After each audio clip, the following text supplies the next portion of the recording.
झावा नगर पालिका में एक हैरान करने वाला मामला सामने आया है जो सरकारी लापरवाही और व्यवस्था की पोल खोलता है। शहर के बीचों बीच राजगढ़ नाका क्षेत्र में बने नगर पालिका के परिसर की कुछ दुकानें ऐसी हैं जिनके बारे में खुद नगर पालिका को ही नहीं पता कि ये दुकानें किसके नाम पर हैं, किसे किराए पर दी गई हैं और किससे कितना किराया बकाया है। मामला खुला जब इन दुकानों के रिकॉर्ड खंगालने की जरूरत पड़ी, लेकिन नतीजा निकला ढाक के 3 पात।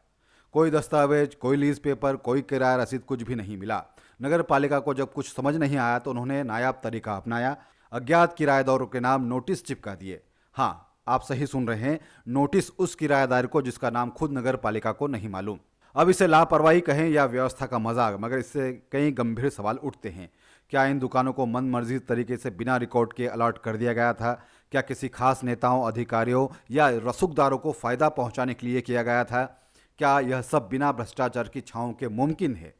सूत्रों के अनुसार करीब लाखों रुपए का किराया अब तक बकाया है और नए किराए की यह कार्रवाई की जा रही है। सवाल तो यह भी है कि किस आधार पर दुकानें दी गई थी जब रिकॉर्ड ही नहीं है। अगर रिकॉर्ड गायब हैं तो यह किसी बड़ी मिलीभगत की ओर इशारा करता है। क्या नगर पालिका में बैठा कोई कर्मचारी या अधिकारी इस गायबगिरी में शामिल है? क्या ये दुकानें रसूखदारों की हैं, इसलिए अब तक आवाज नहीं उठी? स्थानीय लोगों की माने तो इस परिसर में राजनीतिक दलों से जुड़े कुछ नेताओं, रसूखदारों और सरकारी मुलाजिमों की भी दुकानें हैं और शायद यही वजह रही कि वर्षों तक सब कुछ चुपचाप चलता रहा और अब जाकर ये गायबगिरी का खेल सामने आया है। फिलहाल झावा नगर पालिका अंधेरे में तीर चला रही है, किराएदार को नोटिस देकर पूछ रही कि भाई आप कौन हैं। अब देखना यह है कि जवाब आता है या फिर जवाबदेही तय होती है।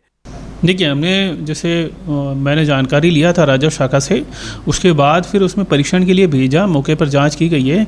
कुछ वहाँ पर दुकानदार है अपना व्यवसाय करते हुए मिले और कुछ दुकानें बंद थी, तो हमने उनको जो है अपने दस्तावेज पेश करने के लिए, उनके स्वामित्व संबंधी यदि दस्तावेज हैं तो पेश करने के लिए उनको नोटिस दिया है। जो दुकानदार वहाँ पर व्यवसाय करते मिले उनके नामजद, और जो दुकानें बंद थी उसमें अज्ञात के विरुद्ध दिए हैं।